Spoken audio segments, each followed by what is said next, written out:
रचना लिखी थी, मैं उस पुरानी डायरी से डेट सहित लेकर आया हूं। जो रचना मैंने 2 अगस्त 1993 को लिखी थी विवेकानंद जी को, उनकी जीवनी पढ़कर। आज उनकी उस जीवनी 31 साल पुरानी रचना है। मैं तो मुझे वैसे सुने कि 31 साल पहले की राजेश अग्रवाल ने लिखी है। अगर छंद की, व्याकरण की, मात्रा की कोई गलती हो तो समझ लेना, 31 साल माइनस करके मुझे नंबर देना, और अच्छी लगे तो विवेकानंद जी की तालियां मिलनी चाहिए। तब कहता हूं, रोशन सारे विश्व में, रोशन सारे विश्व में किया देश का नाम, रोशन सारे विश्व में किया देश का नाम, वीर विवेकानंद तुम्हें बारंबार प्रणाम। रोशन सारे विश्व में किया देश का नाम, वीर विवेकानंद तुम्हें बारंबार प्रणाम। परमहंस से परम गुरु ने तुमको शिष्य बनाया, तुमने गुरु का संदेशा जनमानस तक पहुंचाया।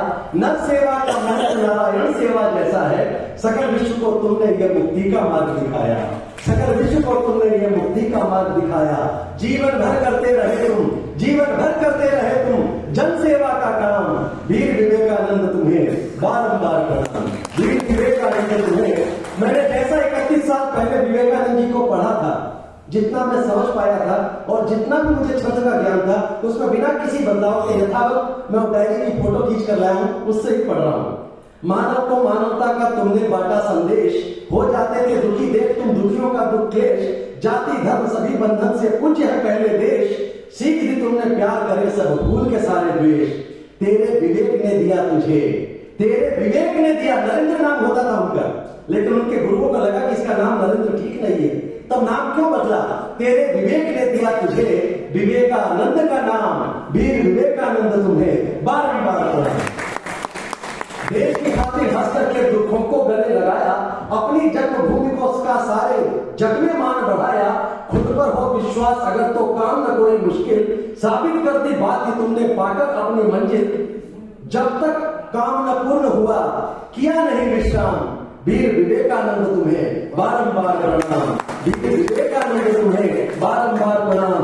रोशन सारे विश्व में, रोशन सारे विश्व में किया देश का नाम, वीर विवेकानंद तुम्हें बारंबार प्रणाम। आदरणीय गुणवीर राणा जी की सम्मानित उपस्थिति है, और जब गुणवीर राणा जी जैसे शायर, प्रतिष्ठित शायर, सिद्धस्थ शायर, गीतकार सामने बैठकर सुन रहे होते हो, तो मंच पर हम सबकी जिम्मेदारी भी बढ़ जाती है और तनाव भी बढ़ जाता है। भाई साहब, आप मित्रवत हो, लेकिन आप समझ सकते हो कि आप जैसे पारखी लोग सामने बैठे हो, उनके सामने अपनी प्रस्तुति करना कहीं ना कहीं अपनी जांच भी होती है। आदरणीय गुणवीर राणा साहब के लिए एक बार तालियां बजनी चाहिए।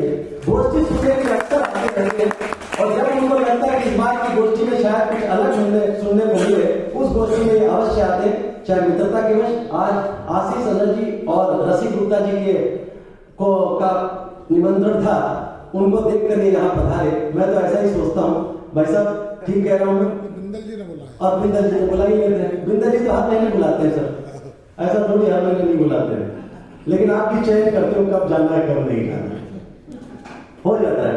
खैर, गोष्ठी की शुरुआत करते हैं, समय की अपनी सीमा है।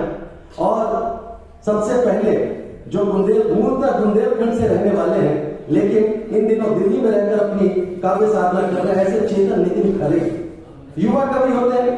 पिछले 2-3 महीने से हमने एक प्रयोग शुरू किया कि 2 स्थापित कवियों के साथ एक तुलनात्मक रूप से थोड़ा कम, हमारे बीच सोनोटेक के भी जो कैमरामैन है जसविंदर जी आ चुके, बिल्कुल समय पर आए। भाई साहब, हमने जल्दी शुरू कर दिया था, तो आप तब तक शुरू करें, तब तक हम भी शुरू रहते हैं, क्योंकि परंपरा की अपनी परंपरा है। चेतन नितिन खरे मूलतः बुंदेलखंड के हैं और लगातार मंचों पर सक्रिय है। उसके अलावा वर्तमान में दिल्ली में रहकर साहित्य की साधना कर रहे काव्यांकुर और काव्यधर धेनु नामक साझा संग्रह इनके प्रकाशित हो चुके हैं। मातृभूमि के प्रेम से भरी कविताएं लिखने में इनकी जो रुचि है, इनका जो सामर्थ्य है, वो इनकी कविताएं खुद बताएंगी।